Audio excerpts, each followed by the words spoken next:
Hey there, entrepreneurs. My name is and welcome to Trep Talks. This is the show where I interview successful e-commerce entrepreneurs, business executives, and thought leaders, and ask them questions about their business story, and also dive deep into some of the strategies and tactics that they have used to start and grow their businesses. And today, I'm really excited to welcome Brian de Groodt to the show. Brian is the founder of Dispatch Custom Cycling Components. And this business allows cyclists to make their bicycles one of a kind with customizable head caps, bar end plugs, and other tailored accessories. And today I'm going to ask Brian a few questions about his entrepreneurial journey and some of the strategies and tactics that he had used to start to grow his business. So Brian, thank you so much for joining me today at Trip Talk. Really appreciate it. Thanks, Sushant, and appreciate the introduction. You've nailed our products pretty nicely. Thanks. Awesome. So I know you were just mentioning, you're just saying that you are coming from a sales background, enterprise sales. So can you share a little bit about your backstory and what motivated you to get into this bicycling business? Yeah, sure. So I spent about 25 years of my career in enterprise software sales. Had a very successful career there. Was responsible for about 250 million in lifetime sales generation, and I have no knocks on the software world whatsoever. It has given me my life and my career, and I'm very fortunate for the successes that I had there. However, software exists in the ether, and I just had this really strong desire to have something that I had done that I could put my hands on, or that if you really want to get deep into it, that would outlive me and maybe be found by some archaeological exploration sometime hundreds of years into the future. But software, definitely doesn't lend itself to that, and I just wanted to be able to be in that physical world. And so I kind of as a side hustle, I guess is the term, I ended up acquiring a bicycle frame manufacturer.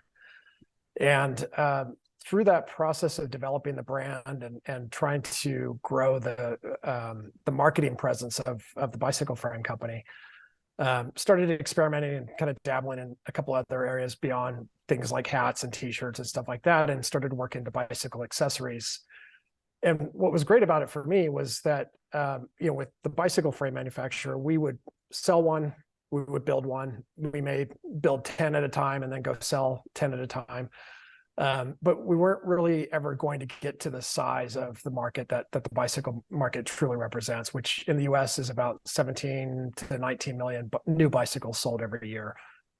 On a good year, maybe we were doing 100, right? So we were not even, a rounding error in any manufacturer's typical annual production.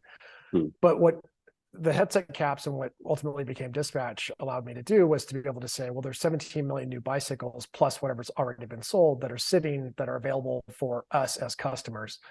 And that was really the inspiration to start Dispatch and to really run full time with it. And the reason you didn't go on the route to actually creating bicycles, because you were creating custom frames, right? And in order to really have the volume, you would actually have to start creating, your own brand of cycles and, have some sort of a differentiation there. But that would, I would assume, require a lot more capital investment. Was that part of the risk? Yeah, absolutely. I think a lot more capital, and honestly, the forces that are in play in the bicycle world are pretty significant. They're hard to defeat, to even compete with reasonably. You see in certainly in the US, again, 17 to 19 million bicycles being sold every year, and then there are maybe 5 major manufacturers that are doing most of the production of that inventory in places like Taiwan and China. And then you have a huge cliff that gets down to smaller boutique builders here in the US that are building maybe out of a garage or a low rent warehouse type district. And those organizations can exist. They can certainly maintain themselves financially if they're careful, but they're unlikely to be able to make a significant dent in the actual economics of the market. Most of those builders are probably building because they really enjoy building. It's what they're really good at as a craft, and they have essentially created a job for themselves.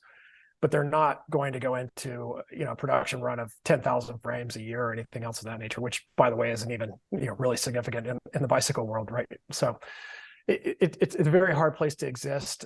It's better to try to find a way to serve those bicycles that are being sold than it is to try to displace any of the manufacturers. You see this all the time with a lot of American brands, things like companies like GT, Schwinn, Cannondale, Trek. They're all being bought and sold by private equity groups constantly, and they're being rolled up into another organization. And maybe it performs, maybe the label comes back, maybe there's a retro play on it, but it's very uncommon for somebody to take that brand and say, we're just going to be a standalone brand and do extremely well with it. Specialized is probably the only outlier in that whole world, quite honestly. And when I look at your products, do you, I mean, it's very unique. Like, I would never have thought there's like, I mean, if you're selling, headset caps and things like that, but do you consider your business, like, what are you really selling? Are you really selling the ability for a cyclist to be able to personalize a little bit their bicycle with having these, like, little colored, with having like some message? Is it like, is it really if you could give a bicyclist like a customized sticker that they can put on their bike and really make it their own? I mean, how do you describe your product, and what are your customers really buying? Yeah, it's a great question, because we don't exist in a place where we can come to somebody and say, oh, you have this problem. It's really harmful to have that problem. Here's the solution to it. Yeah. Ours is more of a ego play, quite honestly. So do you want one bike that looks like hundreds of thousands of others that are out there, or do you want to express yourself through your bicycle? And in my opinion, and certainly in the opinion of a number of my customers, when you power a machine by your own physical effort, there is an intimate relationship there that is different than, say, getting in a car or riding on a bus or a train or a plane or something that is taking you somewhere under its own power. A bicycle doesn't do anything without the human input, right? And I think that relationship is something that's very special, and it's a machine and a person, and being able to show more of yourself in that machine. You mentioned our headset caps that are basically customized with essentially anything you want to put on the headset cap, and to be able to look in your cockpit of your bicycle and see that message regularly, or to show it to your friends and your friends think it's funny or it's motivational, or unfortunately, a lot of our customers have memorials for people that have passed or people that are meaningful to them that they're no longer with. And, these are all things that when you're deep into the cycling world, that is part of the experience that you're having on that bicycle. And to be able to bring that into the headset cap or the bar end plugs or, the spacers, things of that nature that we do, is far more durable than stickers or something of that nature, and it's truly unique. You're going from one of 17 million bicycles to one of one, literally, and that's really what we're proposing here. Are there issues with fit? Like, are these going to fit on every bike, or are these geared towards like a specific kind of a cycle? Yeah, the one thing the bicycle industry loves is another standard. So Okay. there's that's a joke, but by and large, about 98% of the modern bicycles that are sold in the world now can fit our headset caps, specifically bar and plugs, much the same. They're pretty universal in nature. There are a couple of different types of bicycles, like time trial bicycles or triathlon bicycles, beach cruisers, that don't tend to use either the form, so the shape of our product, or that product at all. They use a very different arrangement for the cockpit, specifically beach cruisers, which use more of a bolt-on type option. But in general, it's pretty universal. If there's again 17 million bicycles in the U.S. that were sold this year, probably 16,500,000 of them are probably great customers for us. So was this concept already out there and you're kind of bringing more of a customization angle to it, or was this completely, kind of an aha moment? Like, how did you actually come up with I mean, it's such a unique idea to be able to customize a certain specific component of a bicycle. Yeah, so pretty much every bicycle that's being sold already has a headset cap on there. It's just basically wasted space, right? There's nothing on there. If you're riding the bicycle, you probably have a decent view because it's literally right in front of you the entire time. And so, Hmm. much the same as a car or anything else of that nature, you have a dashboard and you want to, see something that's at least interesting to you, right? We have a lot of Garmins and things of that nature that we put on bicycles. But there wasn't anything that was really unique to the individual rider. And the first generation of those caps we actually made as essentially the crown that would go on top of the bicycle frame that we were selling. So that was our brand being stamped onto that bicycle. If a customer chose to change it for something else, that's fine. But much the same as I'm sure if you bought a Trek bicycle or something like that, you're going to see a Trek logo on there. Well, that's fine. That's interesting, I guess, but it's not really meaningful to the individual, right? So it's 30 seconds to take it off, replace it with something much more fun, like this little headset cap right here that we just did today, and have something that's more meaningful to you as an owner of that bicycle. And I'm assuming like creating the printing, is that like you're using some sort of a printing machine to do that? And it's what is it called? Printing, engraving? What actually is it called? We do both, yeah. So we have for all of our color caps, the caps that have anything other than a white engraving on them, we use a UV printer for that. For everything else, it's laser engraved. Okay. And when you started it, like, you know, in terms of capital investment, I know you purchased a business previously, but those kind of machines, what kind of investment that you had to make, and did you use your own personal money to do that, or did you like get some loans or something like that? Yeah, no loans, all self-funded. And quite honestly, I'm a big believer in trying to figure out a way to test before you invest, right? And so basically taking the concept and saying, well, who might be able to do this on our behalf and prove out the theory? Hmm. Very common in the software world, obviously, to do something like that, right? To Hmm. build basically a blueprint of something that might be functional at some point in time in the future, see if people like it. Maybe you have very limited functionality, and then you develop it into a much larger product ultimately. But same for us. We invested basically no dollars other than a little bit to acquire the initial stock for the headset caps, and then we took it to a local engraver and said, "Here's the artwork that we would like to have on this headset cap, and let's just test it out." And I think we did maybe 10 or 15 units of something very, very light. Those sold almost immediately. Most of that was brand related. I think it was just brand association. People really liked it, but it validated that if we had the right content on the headset cap, we could then open up another market for the business.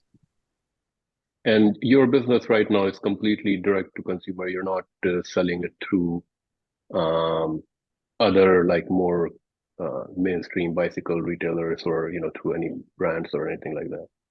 We do sell the vast majority of our stock to direct to customer. We also have a pretty significant business in wholesale that is for shops that want to, say, for instance, put their brand or their logo, their shop name, shop information on their demo fleets or on the bicycles that they sell. And then we have a number of manufacturers, bicycle frame manufacturers, that actually put our headset caps on their demo fleets, so that if they're checked out, they have a serial number essentially on the top of it, little branding on it, and if it ever goes missing, it's a little easier to prove that it's theirs, right? And then in addition to that, one of our most significant lines of business is with event promoters that put on things like bicycle races and other similar events. I think we're all kind of familiar with the idea of getting a lanyard and having a little medal that you take home after the race. You've worn it after the race, and it's Hmm. where does it go now? Some people put them above their garage wall or their office wall. A lot of them end up in the junk drawer of the house, right? They're just don't want to throw it out, but I don't know where to put it. With a bicycle headset cap, it's very nice to be able to just say, I have my finisher award, and I can now have that memento on my bicycle, going forward. Awesome. Um, I know you mentioned that when you created your like test batch of items, it sold out pretty quickly. I mean, I'm assuming that this is more of, I mean, the people who buy this are definitely diehard cycling fans, or, they definitely they're more into cycling as a lifestyle or something. Can you share a little bit about your target audience and how did you find them in the beginning, and how has that evolved over time? Yeah. The majority of our audience, unfortunately, is male. And I don't mean that to say there's anything wrong with being male, but rather it would be nice if we could broaden the reach of the sport of cycling to more females in the sport. That being said, cyclists, especially to your point, people that are into cycling tend to kind of look at other people's equipment and see, what do you have? What are you using? How do you like it? Where'd you get it? And so there's a lot of word of mouth that happens for us. But as I mentioned at the beginning, there is no functional issue with a bicycle that doesn't have our product, right? And so we have to do a little bit of interruption in order to get people to know that this is something that they can do. Now, if their friend didn't tell them, or they didn't see it at a bicycle shop, or somebody didn't give them one as a gift, then it's upon us to educate them and tell them, hey, here's something that you can do to make your bicycle yours. We have a relatively low average order value, so we can't overspend on the likes of Facebook and Instagram and places like that where you can acquire traffic at $25-30 a transaction. So we have to be very careful with that, and we run a pretty efficient paid social campaign to get in front of prospective buyers, but we also leverage quite a bit of organic, content generation and just, ambassadors, word of mouth, those kinds of things that help us to spread the word.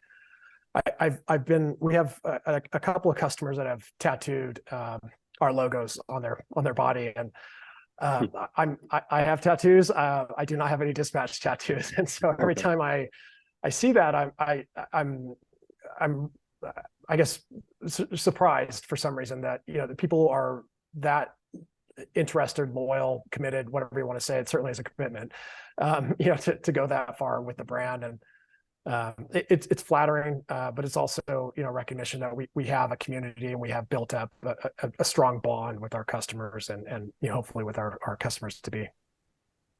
Awesome. I mean, it to me, it definitely seems like a bit of a challenging problem. It's kind of like you have to educate the market before, they can even know that, there's something like this exists, because, it's such a unique thing. Are you tapping into like online communities of cyclists and those kind of things? Like what is the one thing that's working really well for you? The one thing that's really working really well is actually shops. Direct to shops is pretty significant amount of business for us. It's efficient, right? It's capital efficient. You're using basically email and phone. You're presenting an opportunity for them to make money with what you're selling, right? So you're offering it at a wholesale price. They can either charge for it or not. So that's probably the thing that's working the best. Beyond that, it is that disruption, that paid social, TikTok, Facebook, Instagram, YouTube. All of those things are good opportunities for us. And then from a paid search perspective on Google and Bing and similar search engines, where there's high intent, somebody's already aware that they can do what we do. We essentially own that transaction. It's very, very uncommon for us to get beat there.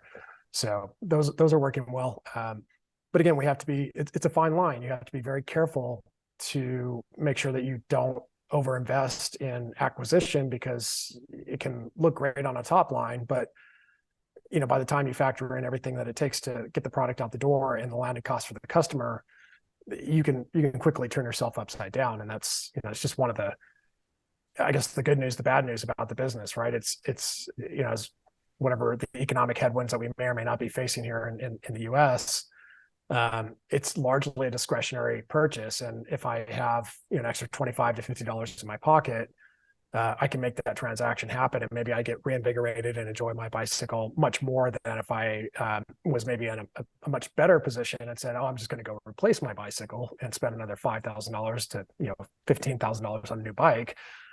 Here's a way to kind of, get yourself back into it, get yourself a little motivation. You spent $25 instead of, $5,000, and that's a good thing. About 25% of our business at any given time is repeat as well, which is significant in my mind because we're not selling a consumable, right? There's no, this product should last the rest of your time on Earth, right? So having that opportunity for customers to come back and repeat purchase is, I think that says something about our business too.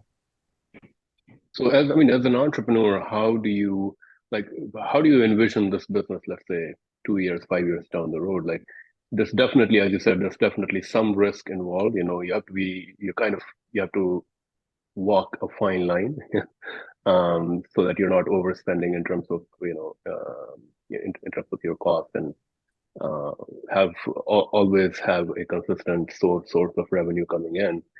Is your plan to continue adding new product base to diversify your revenue so that it becomes a little bit more consistent, have some more of like mainstream accessories and items that are still in the cycling world, but that offer more consistent revenue streams?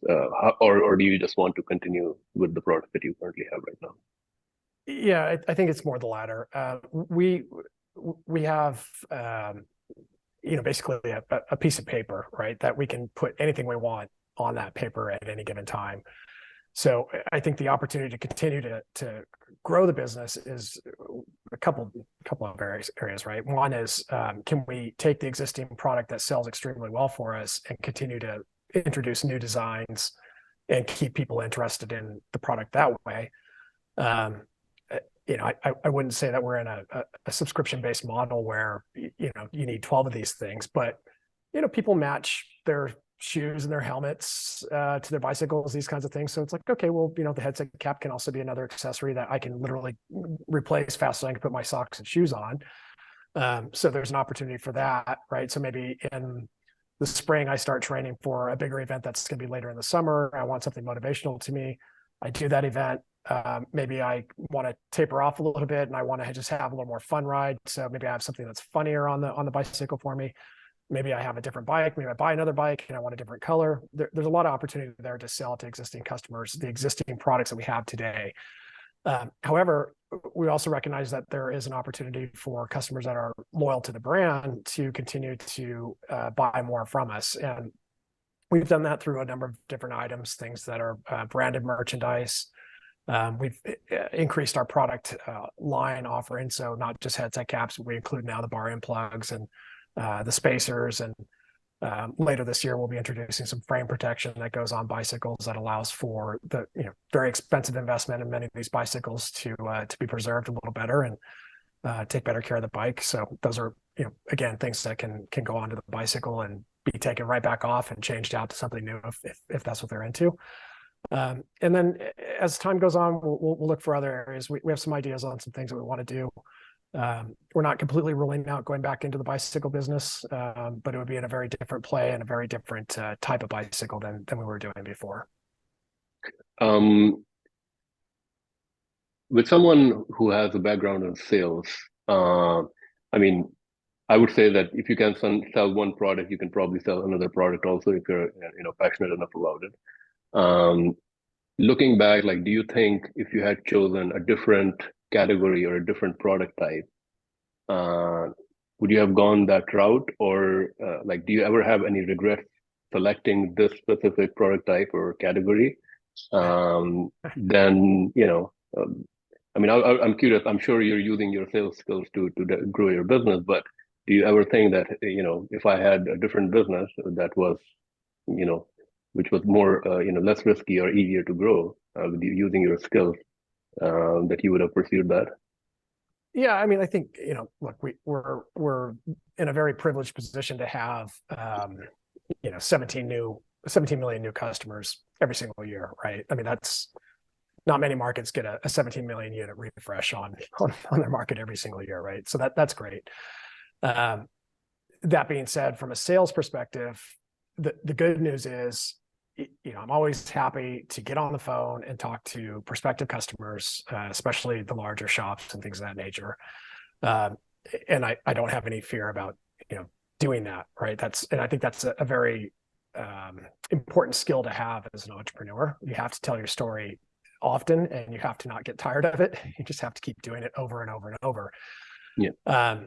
The other side of that, the downside from an enterprise software perspective is when I came into an enterprise software sales process, there was usually some sort of problem that had a significant economic outcome, good or bad, right? That I was there to solve. And I think that you just don't have that in a direct to consumer product typically, and you don't get as much of an opportunity to create that in D2C. So it's good news, bad news, right? These are hard habits to try to let go of, well, where's the business problem? How do I apply the solution to the business problem? It's like it just doesn't exist here, right? Yeah. But on the flip side of it, it's like, well, you still have the mechanics of understanding what it takes to motivate somebody to take action that you're trying to make them participate in. Definitely. I mean, with your kind of background in sales, like, do you consider that sales is more? I mean, is 80% of sales really just making that contact? It's like picking up the phone or knocking on the door and getting that conversation going. And because I mean, to a certain point, sales is kind of a numbers game. Of course, some people can have better conversion because they're better at. I mean, I would assume some people are naturally better salespeople than others. Some people can get better with practice, but a big part of sales is really not to be intimidated by rejection and just be able to pick up that phone again and make the call. I mean, these are foundational, right? So I think, to your point, it's just table stakes to be able to say, I'm going to do the work that it takes to actually do the work, to even be invited to do the work. So, yes, you have to have some level of desire to want to make your presentation to other people and to help them with whatever they're working on.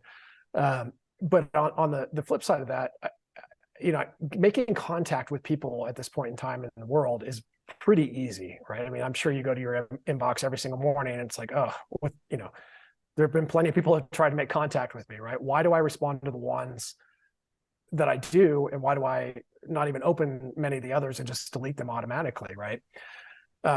So I think that comes down to almost a technical issue. Like, can you make contact with people? Does the phone work? Does the email work? Does the website work? Yes, those all work. Okay, great. Then what is it that you're going to do with that very small window that you have to tell your story, to listen to their story, to try to help bring those two together? And I think that's what separates good salespeople from bad, is that just because I've made contact or I've been willing to make contact with you does not mean that I now have 80% of the problem solved. You basically have 20% of it, if you're lucky, solved at that point. So now it's listening, it's being consultative, it's not trying to force a square peg into a round hole kind of thing, and being honest. And I think that quotas and pressures around earnings can sometimes cause people to do things that are unnatural, and I think that's what separates the most successful people from those that are less successful. Is being able to say, this is just not the right place, the right time, or the right individual to spend my efforts on, whatever it may be. Those are hard things to do. Those are disciplined behaviors that you either learn the hard way or you don't, and you don't have a great career. At what point did you? I'm assuming you're no longer like doing your sales work. Yeah. At what point were you comfortable enough to say, now I can transition 100% into my business, as opposed to working and doing the business, having like this as a side hustle kind of a thing? Yeah, I wish I could say it was that I got comfortable enough to go do the thing. I think it's more the latter, which is I was so uncomfortable not doing the thing that I had to figure out how to do it. For me, it was, I think as you grow older, you realize that there is a finite nature to your abilities and your lifespan.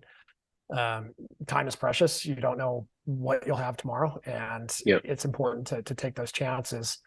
Um, I wasn't reckless about it, but I also recognize that, much the same as having a child or going to do some great adventure. Like, it's very uncommon for the cards to truly just be perfect for you. And you go, okay, this is the best hand I could possibly have asked for, and now I'm going to go do it. It happens, but it's very uncommon, right? And so you have to have some sort of forcing mechanism. And for me, it was I put a date on the calendar and I said, this is the date I'm leaving. I shared that with my employer. They were not particularly happy, so they offered me an opportunity to stay for a little longer and kind of consult back to them on what basically what I was already doing. I took that, and that was a nice transition to do what I do now. Okay, that's really great. I know on your website you mentioned that right now you're only doing domestic fulfillment, not international. Is that because does that go back to the fundamental problem of generating new business is probably harder in an international market rather than in the US, or is that something else really related to logistics? It was so we I pride myself on being responsive and coming through on the experience that the customer thinks that they're buying. You have to remember, even if it's only $25 or $50, even $100, that may or may not be a lot of money to the company, but it's a lot of trust that you've had to ask from your new customer to invest in you. And so for me, I coming from the tech world, communication is very easy. It's nearly 100% automated at this point. It's very uncommon for me to have to sit down at a keyboard and type out answers to a customer on anything. I do. There are questions that come that are just things that we haven't covered before. But one of the issues that was happening on a regular basis, especially as we went into COVID, was we didn't market specifically to Germany or Italy or Japan or anywhere else, right? We didn't even market specifically to the US. We just marketed, period, right? So whoever got into the process, that was fine. But when we were fulfilling orders to places like, say, for instance, Italy,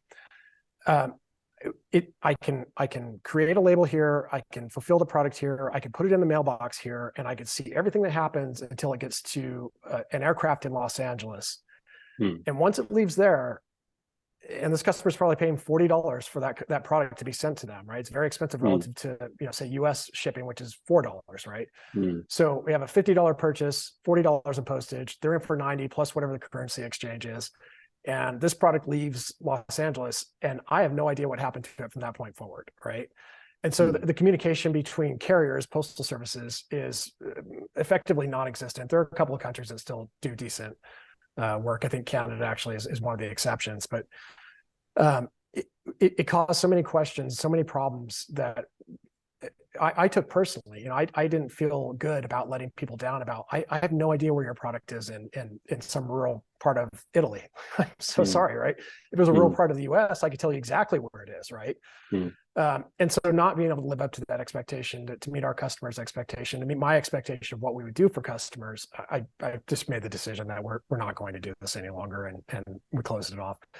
We'll handle it on a case-by-case, exceptional basis, but generally speaking, between exchange rates, cost of carrier, and then the service level is just, to me, it's not the company that I want to develop. Sure. In terms of your team, are you the only person in your business right now, or do you have like other team members also? That's it. I'm the one and only. There are times when I'll bring in additional assistance for during our high season for order packing and production, things of that nature. I do work with a number of different consultants that are on contract with us. So things like paid social, paid search. Sometimes for design, we'll bring in artists that work with us. Some virtual assistants for miscellaneous tasks, but generally speaking, as far as ownership or on the payroll, that's me. Okay. And I don't think I asked you about any sort of email marketing. I do see on your website you have some way. I mean, you're offering a free mystery gift for email capture. Are you doing email marketing or text marketing, and is it how does it work for you? Yeah, we do both. Attribution on email and SMS is an interesting topic. Oftentimes you may be getting numbers assigned from an attribution perspective to, say, a channel like SMS. That really was going to happen anyway, right? So if you were on the site, the only way I got your phone number, or your SMS message was sent to you was because you already landed on my site, right? Mm. So, is that attribution to SMS, or was that I now got an offer that was more compelling to me? So a mystery gift in this case. I gave you my phone number. I used that code, and I checked out using the mystery gift coupon. So it's hard to say, but what I will say is I resisted SMS generally speaking, because I won't give out my personal cell phone number to really anybody unless I know them as an individual, right? I have a second number just for making sure that I don't get spammed all day long. But I realized that there's the audience that we target, a younger male demographic in the U.S. That's the way they transact, right? That's the way they want to transact, and so we're happy to do it. We added into Klaviyo, and it's been effective for us as a channel. It's good for communication back and forth too, order status, things of that nature. Abandoned cart has been really good. So from that perspective, it's good.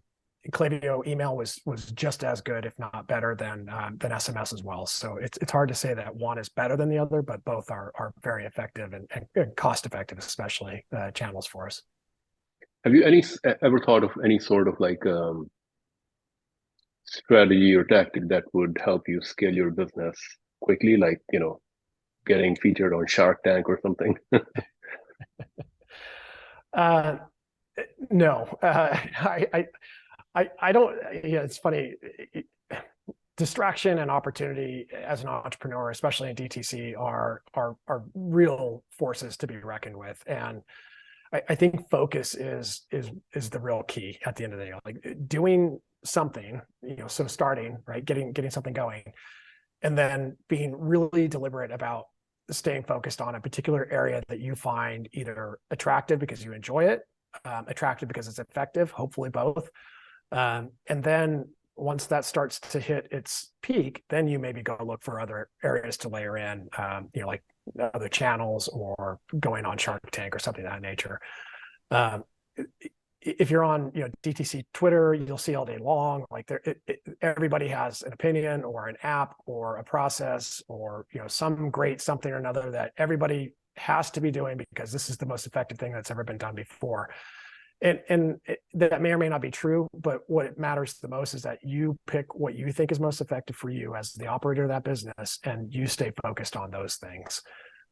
There's always more, right? There's always more that can be done. There's always more opportunity to do something interesting. But to me, I think that's been a hard lesson to learn as an individual. I'm prone to distractions in general. So, to see all these things, and especially if you start doing the comparison thing, where it's like, oh, well, so-and-so is so successful doing this. Why aren't we doing that? Well, because we do this instead, right? And that's what we're really good at. So stay in your lane.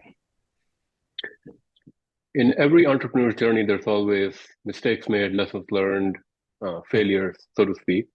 In your own experience, what has been the top one or two big mistake, what you would consider a mistake or failure or lesson learned, that where you learned something and where other entrepreneurs can learn from your experience? Yeah. Well, I didn't read the manual when I first got the first laser engraver that we purchased, and I did light the shop on fire. But that's probably not applicable to everybody. But read the manual. But otherwise, I think in my mind, doing something, which is what I shared earlier, is starting and selling is the most important thing. Like all the other problems start to go away when you sell something, right? And if you're spending time on names and business cards and website design and legal paperwork and all these other things, these are all distractions, and they, generally speaking, they probably have to be done at some point in time. But I was just listening to somebody the other day or reading, somebody who had a developed audience. So arguably there's a little bit of an unfair advantage, but regardless, he took the opportunity to say, I have an idea of something that I would like to do. Turn that into basically a Stripe checkout page and a small, 30-second Loom video that's posted on that checkout page. And I think in 2 days has done $30,000 of sales on that product. And I think that's a good testament. It's a good reminder that we don't have to complicate these things, right? We don't have to have the perfect website and the perfect product and the perfect process for this, that, and the other. It's more important to say, can I get validation from somebody in the marketplace that this is the right thing to do? And then we'll go out and figure out how to backfill, everything else that needs to be done. And I'm not saying being fraudulent about it, but, certainly not to the other side of it where you're so pinned down by all these details that you just don't ever get to the real meat of the problem. Yeah, I think that's probably the core lesson for any business, right? Anybody, it's like, unless you have a revenue stream, everything else is useless. So. Yeah, and then then there are other good problems to have, like learning how to look at your books and understand what's really happening with the business. But that's the second step. So. Yeah, definitely. So now I'm going to move on to our rapid fire segment, and in the segment I'm going to ask you a few quick questions, and you have to answer them maybe in a few words or a sentence or so. So the first one is one book that you would recommend to entrepreneurs, and why? This one's going to be obscure, and I'll back up why I've picked it. But there's a book from maybe the 80s called Dishwasher Pete.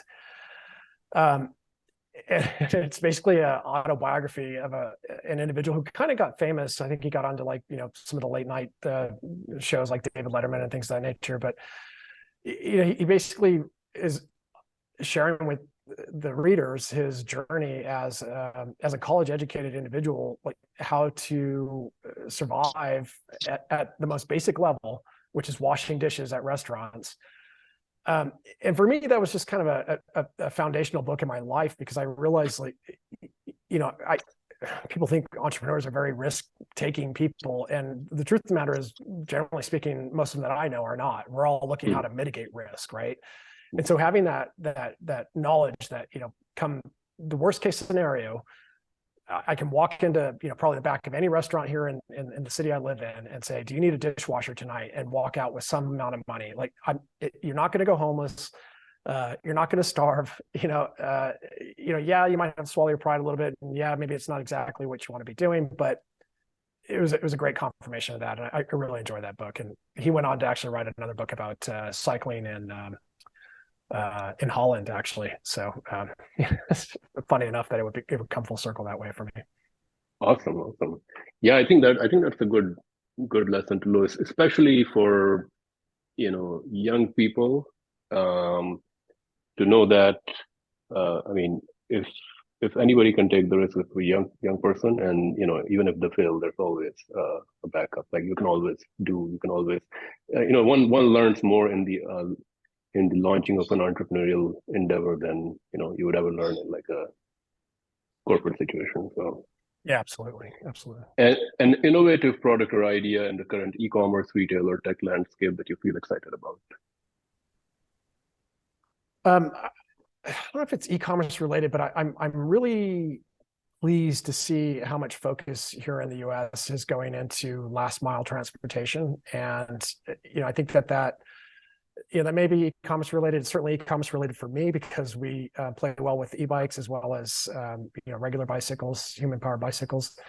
But I'm pleased to see that, because I don't think that cars are as necessary as we've made them become in our lives. And I think these shorter trips, especially in places where the weather is good, we should be thinking of more things like riding a one wheel or a bicycle or a scooter or walking or things of this nature. So from my perspective, I'm very excited about that.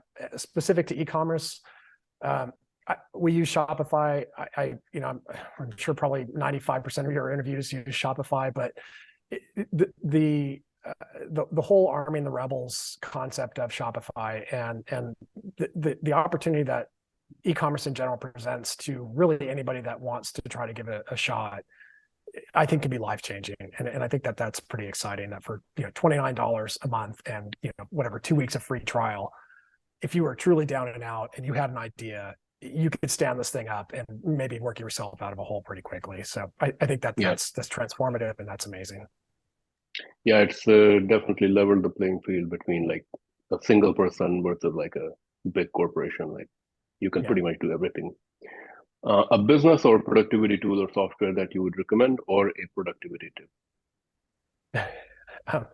I heard one of your other guests say sleep, and I'm like, sleep is non-negotiable for me. I'm usually in bed by 9 or 10 o'clock every night and up at 5:30. But so I agree with her. But from my perspective, I use Notion pretty much for everything as a repository. I migrated a number of years ago from Evernote.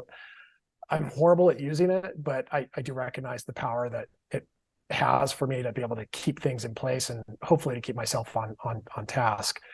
But I find, honestly, the things that work the most for my business is going for a ride and just getting out and getting away from tech and everything else.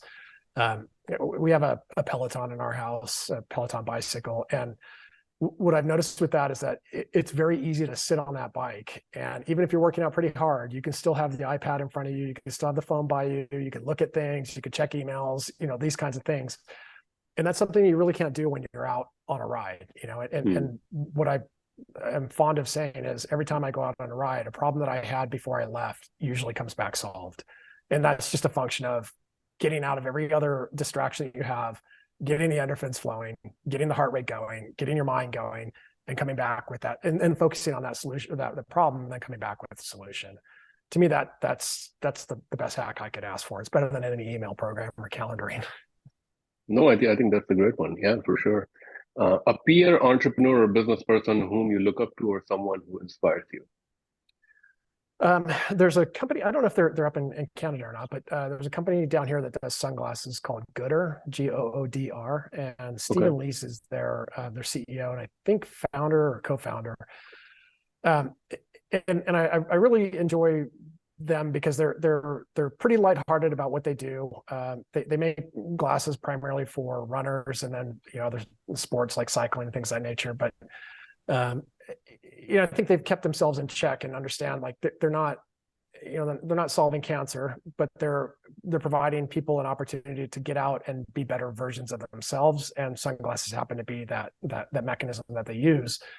And they run their culture that way. And he's very good about sharing in his podcast and things of that nature, what the culture is like, and the mistakes they've made and the things that they've done. And from my perspective, they sell a very similar average order value that we have here. And so to see their success, to see what they've grown, and to know that with the margins and the AOV that they have, we also are decently positioned to be able to do similar things. Awesome. Last question. This best business advice you have ever received or you would give to other entrepreneurs? As I grow older, I wish I would have started earlier, for sure. I think the risks are lower, and the opportunity to make multiple mistakes and still have an opportunity to figure it out is there. And I would just say get started, and get started as young as you possibly can. Don't overcomplicate it. We live in a world where I think we're looking for the most complex problems to solve regularly, and we apply very complex solutions to those complex problems. And that is not the majority of life. The majority of life is pretty simple, right? And I think it's something that we do to complicate it that causes it to become more difficult to solve than it really should be. And business, to me, there's a great book called What the CEO Wants You to Know. And it basically is, examining the CEO of a fruit stand, and through the lens of like, what is a business that is as large as you could possibly imagine or as small as you could possibly imagine? We're all going through the exact same things, right? We have to source a product, we have to find a customer, we have to sell it to them at a margin that works for us, we have to pay ourselves, et cetera. We do this over and over and over, right? And it doesn't have to be that complex, but you have to do something. You have to get started. You have to get out there and sell something to somebody in order to make that happen. Definitely. And I think these days it's easier than ever. As you said, Shopify makes it so easy for anybody to start, put a product Yeah. and start selling. Well, those were all the Self-employed. questions that I had today, Brian. Really appreciate you sharing your entrepreneurial story and sharing, some of your strategies and tactics that you've used to start and grow your business. So thank you again for joining me at Trep Talks, and yeah, wish you all the best. Yeah, I appreciate it. I hope it helps your listeners. And yeah, by all means, feel free to reach out if you have any questions. Thank you. Thank you so much.